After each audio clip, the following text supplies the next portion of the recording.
गोवा, कर्नाटक, मणिपुर और मध्य प्रदेश की तरह महाराष्ट्र में भी बीजेपी का खेल कामयाब हो गया है। पैसों और केंद्रीय एजेंसी सीबीआई, ईडी और इनकम टैक्स के बल पर बीजेपी ने शिवसेना में बगावत करवा दी है। मुख्यमंत्री उद्धव ठाकरे के करीबी एकनाथ शिंदे 40 से ज्यादा विधायकों के साथ लेकर असम में डेरा डाले हुए हैं।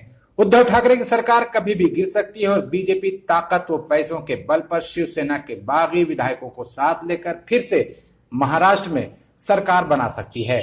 शिवसेना से बगावत करने वाले एकनाथ शिंदे ने इल्जाम लगाया है कि उद्धव ठाकरे ने हिंदुत्व का साथ छोड़ दिया है, इसलिए हम लोगों ने उद्धव ठाकरे का साथ छोड़कर हिंदुत्व के सबसे बड़े अलंबरदार बीजेपी से हाथ मिला लिया है। मजे की बात यह है कि एकनाथ शिंदे के इस हिंदुत्व प्रेम को शिवसेना के एकमात्र मुस्लिम विधायक अब्दुल सत्तार भी समर्थन कर रहे हैं।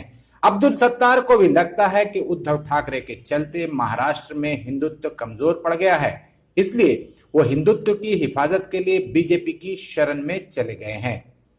अब्दुल सत्तार महाराष्ट्र के सिल्लोड से विधायक हैं और उद्धव ठाकरे सरकार में मंत्री भी हैं।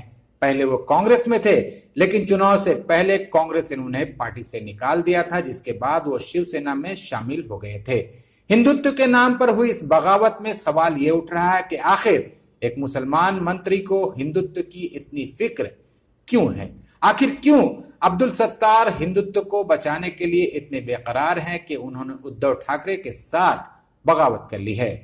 असल में अब्दुल सत्तार जैसे लोगों का सिर्फ नाम मुसलमानों जैसा है।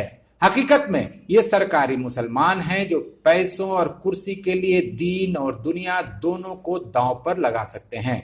अब्दुल सत्तार जैसे मुस्लिम नेता हर तथाकथित धर्मनिरपेक्ष पार्टी में मौजूद हैं, जो मुसलमान के नाम पर मुसलमानों का वोट तो लेते हैं, लेकिन जरूरत पड़ने पर मुसलमानों की पीठ में छुरा भोंकने में सबसे आगे होते हैं।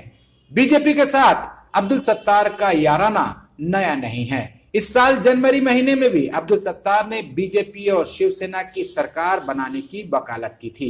बीजेपी और आरएसएस की तरह अब्दुल सत्तार को भी मुगल बादशाह औरंगजेब से दिली नफरत है। यह वर्षों से महाराष्ट्र के औरंगाबाद शहर का नाम संभाजी नगर करने की आवाज उठा रहे हैं।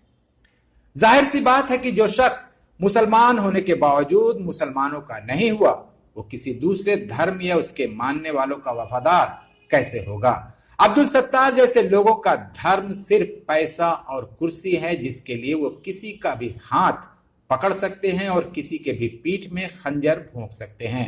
एकनाथ शिंदे ने उद्धव ठाकरे के साथ बगावत के लिए हिंदुत्व का जो मुद्दा उठाया है, वो अब्दुल सत्तार की मौजूदगी के चलते अपने आप ही झूठा साबित हो गया है, क्योंकि हिंदुत्ववादियों को भी पता है कि कोई भी मुसलमान भारत में हिंदुत्व की रक्षा के लिए अपनों से गद्दारी नहीं कर सकता है।